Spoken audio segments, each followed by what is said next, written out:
Make sure you subscribe. Do that now. Thank you. Thanks to all my OG subscribers. Thanks to future subscribers. Appreciate you watching. This is the J. Roos Theory. I have a backup platform in WJ. I talk about different things on there, but boxing too. But this is a true heavyweight fight, ain't it? Joyce comes in 30 pounds heavier than he did in the first fight with Zhang, and I thought he should have been heavier in that fight because he seemed to be getting wobbled all over the place by the bigger Zhang. And Zhang is still bigger in the rematch. I believe Zhang was like 270 in the first fight, something like that. Now he's 287.2.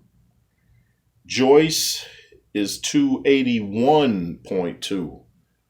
So there's no question this is a heavyweight fight. This is a super heavyweight fight. But will it make a difference in Joyce's camp? Will it matter that he's put on weight?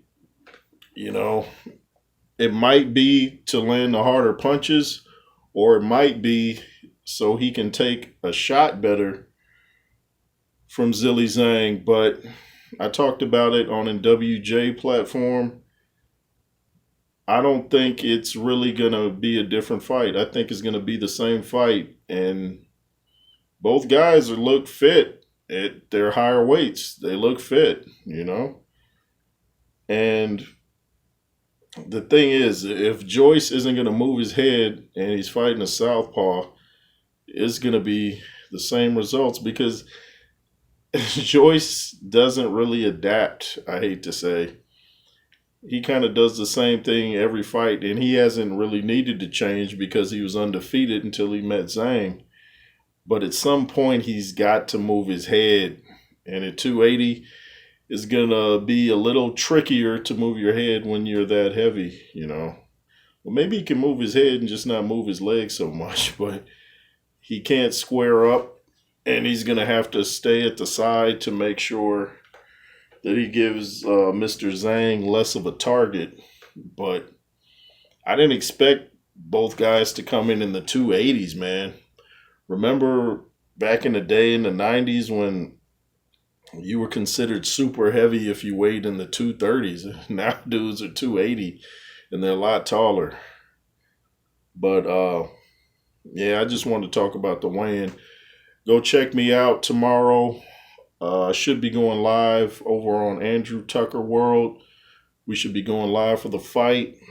I believe Anthony Yard's on the undercard. I believe this is his first fight coming back since his loss. I want to see how it affected him. I don't know who else is on the undercard, but I mainly want to see the main event. I'm really interested in this Joyce fight. It's not going to be a lot of moving around, I don't believe. I think it's going to be like two dudes in a phone booth. Remember phone booths? But anyway,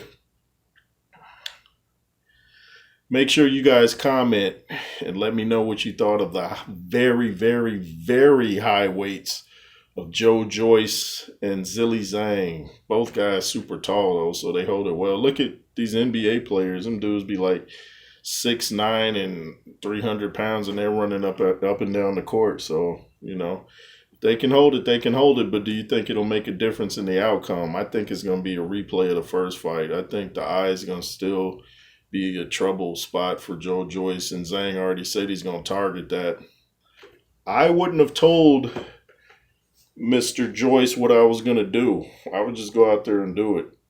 But it's not like Joyce is going to change his game plan anyway. He's still going to, you know, fight the same, I believe. Zhang was saying he didn't think 5 months was enough time for Mr. Joyce to adapt his style, and I don't think 2 years is enough time for Joyce.